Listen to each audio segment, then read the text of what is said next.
Jonathan. Jonathan, you there? Yes, I am. How you doing? I'm doing great. It's good to talk to you guys. Today's the first day I'm actually watching y'all's show, and first off, I wanted to say that really, really appreciate it. I'm not myself an atheist, but I love how calm and, you know, just the honesty that you approach every single caller that you have come in. You're not trying to, you know, get anyone mad at you or anything like that. You're just there to give information. Now, see, that's an exaggeration. I appreciate it, but I do get irritated and snippy on occasion, so it's not every caller. This is why we have our, you know, calming Buddhist cow here. Yeah, he just it's a very look here. You can sit on your shoulder for a while, and you're just going to be mellow now for the next 5 minutes or so. I just had a quick thing. The last caller that mentioned Zeno's paradox and said that he was basically that he was fundamentally wrong with his math, and there was actually movements in Greece that were firmly against zero. Yeah, I didn't know about that. I knew about the Pythagoreans trying to hide the square root of 2 as the mystical truth of the public just can't know about this irrational numbers. I mean, it just exactly. It was along that same vein. Zeno made that paradox to show to the Greeks that there was something smaller than 1, and that their math was fundamentally broken from the get-go, and that they should really try to adapt their mathematics to something new that would actually work out when you were trying to get to numbers smaller than 1 or decimals or anything like that. It's not just whole integers. So who first applied, when was 0 first widely, who was responsible for that? I believe that 0 was an Arabic concept. The Arabs and the Babylonians, I think, were the first recorded to have it, and I don't think that they had it from the same principles. They came to it in their own ways. The important thing, and we appreciate the call, Jonathan. I'm going to let you go and let everybody know that we got room on the lines now. The important thing is that despite all these gods that were revealing things to people, none of them bothered to reveal 0. None of them bothered to reveal irrational numbers. None of them bothered to explain these conceptual paradoxes. None of them bothered to explain about the speed of light.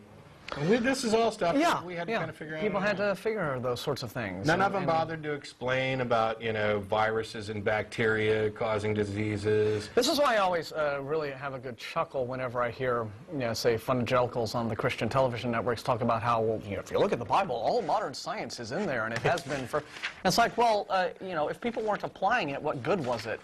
You know, I mean, if you know, we didn't have MRIs and cancer treatments, you know, 1,000 years ago, what good was it to have all of that material in there, and why wasn't the revelation of it clear enough to allow people to do things like, oh, you know, inoculate against the Black Death back in the 1300s? Yeah, and why is it that we can only find that stuff with a little selective reading after we've already discovered it?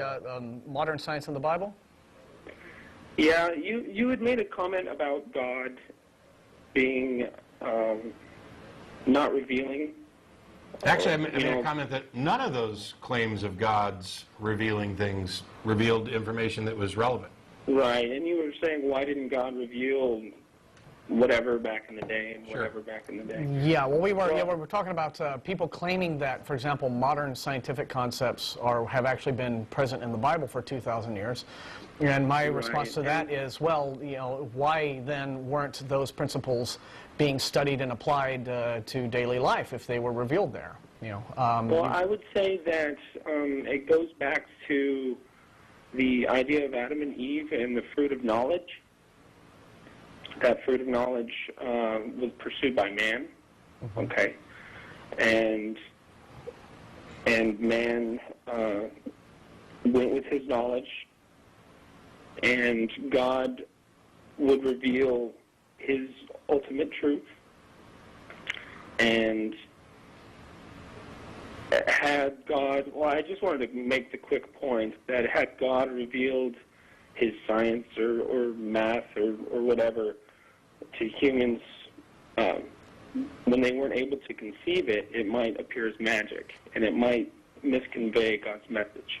Well, but God being, omnipotent and all-knowing and all-understanding ought to have it perfectly within his skill set to explain those things to people in such a way that it was very easy for them to comprehend and wouldn't be terrifying and magical and strange and frightening. Well, kind of like a god that's terrible and magic and frightening and strange. Oh, yeah. I mean, why is that a problem? Yeah, I mean, first of all, even if we were to go with your biblical concept, it wasn't the tree of knowledge.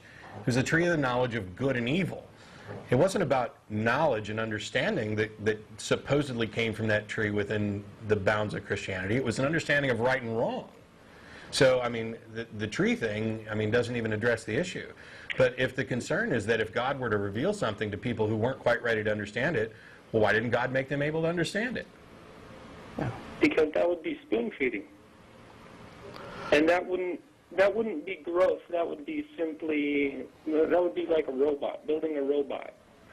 Well, how's that like building a robot? By making people, if God created the entire world, let's say, this morning, intact with all of the information that we currently have, how is that building robots?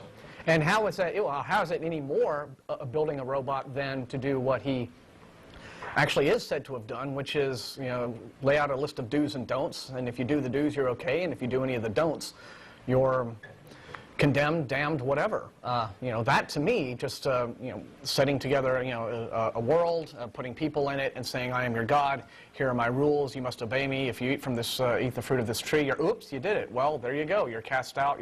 I mean, that's to me, that seems a heck of a lot more like, trying to create robots, because you're saying, oh, well, obey me and you'll be fine. Disobey me and you won't. Whereas creating the people that you create in such a way as to where you can explain them to things to them, have them achieve an intellectual understanding of it, have them ask questions, have them learn, maybe try to have them apply their own knowledge to new discoveries. That doesn't seem to me anything like trying to create a robot. And somebody quite the opposite, in fact. And somebody in the control room wanted to point out, so telling people to wash their hands before they eat would have freaked them out? I mean, they don't have to have a complete and absolute understanding of everything, but if God came to Adam and Eve or whoever in those early days when he was supposedly revealing so much and said, hey, you know what, when I was making you guys, I also created these little monsters that live on stuff and eat on decaying food, so make sure your food's fresh and that your hands are clean before you eat, and this will kind of keep you more healthy. I mean, how much understanding do you have to grasp that?